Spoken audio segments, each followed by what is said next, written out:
Aujourd'hui nous allons comparer deux sœurs amatrices de grosses basses, aussi profondes que le cul de ta mère. D'un côté nous avons la Onyx Studio 7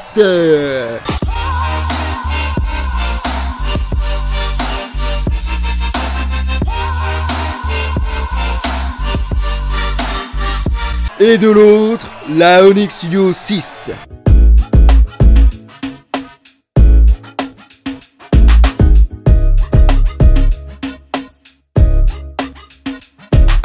Laquelle des deux remportera ce duel? C'est ce qu'on va voir dans cette vidéo. Let's go! Les deux boîtes sont similaires et proposent toutes les deux le même contenant, même si ce n'est pas disposé de la même manière. Du coup, ça sera un point partout pour les deux Onyx. On a deux designs différents. D'un côté, nous avons un look futuriste en soucoupe volante, reprise de la première version. Et d'ailleurs, beaucoup de monde croyait qu'on pouvait la pivoter. Vous êtes trop con. Sérieux. Un choix d'esthétique peu portatif mais très élégante pour mettre sur une étagère ou un meuble élevé. On voit bien que cette enceinte est plus prévue pour l'intérieur. De l'autre, c'est complètement l'opposé. On est sur un design que certains pourraient comparer de sac à main à cause de sa forme et de sa poignée en aluminium. On est sur une conception plus portative et plus légère que la Onyx Studio 7 qui rentre facilement dans un sac à dos. C'est sûr que c'est pas avec l'autre qui rentrera dans le sac. Ces deux enceintes ont un assemblage premium mais ciblent deux publics différents. Pour mon utilisation, je préfère la Onyx Studio 6 qui obtiendra donc le point. Les deux Onyx sont équipés des mêmes connectiques, soit le port d'alimentation, jack et micro USB. Concernant les boutons, c'est exactement la même chose aussi. Ça se voit qu'ils se sont pas fait chier. Je dirais plutôt qu'on change pas une équipe qui gagne. Bluetooth 4.2, c'est de quoi ces enceintes sont équipées? Attends, rappelle-moi, on est en quelle année déjà?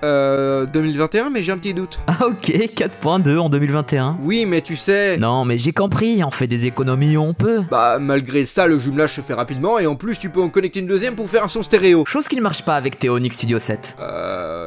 Ouais, c'est vrai. J'avais beau les coller sur chacune de mes oreilles, le son sortait pareil. T'es peut-être con, mais de base, il y en avait pas, gros. D'ailleurs, j'ai pas testé avec la 6 car j'en avais pas. Allez-y, fendez-vous la gueule! Il faudrait qu'ils se mettent à la page quand même, car la concurrence, pour moins de 70 € propose du Bluetooth 5.1.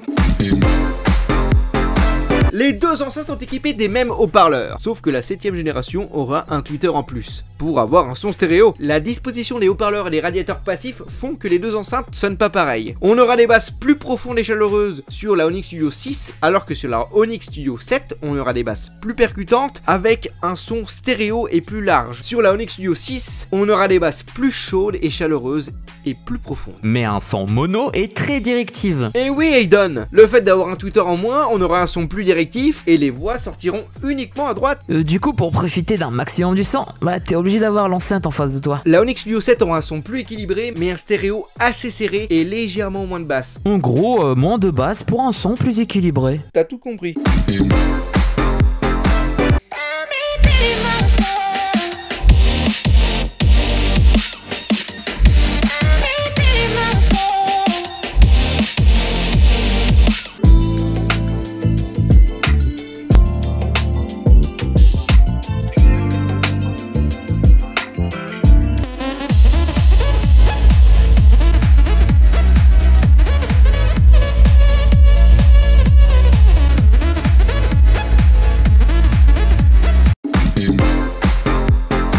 L'autonomie sur cette enceinte. Au bout de 2 heures, j'étais en rate de batterie. J'ai dû finir ma soirée sans musique, ça a fini par chanter des chansons paillardes, du genre ah v'là la petite tuguette, je lui mettrai bien les doigts. ouais, t'inquiète. Je vois.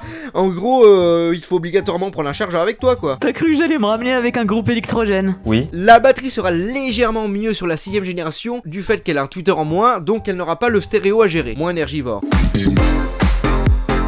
Ça va être rapide. La Onyx Studio 6 est IPX7 et la 7ème génération n'a aucune certification. C'est bon, j'ai pas besoin de te faire un dessin là. En bref, tout dépendra de ce que tu recherches. Si tu préfères une enceinte pour l'intérieur avec un son équilibré, je te conseille de partir sur la 7. Mais si tu préfères une enceinte plus portative qui résiste à l'eau avec des basses plus profondes et chaleureuses, eh bah, prends la 6ème génération. Alors, laquelle choisis-tu? Moi je prendrais la... Je vais te coumer!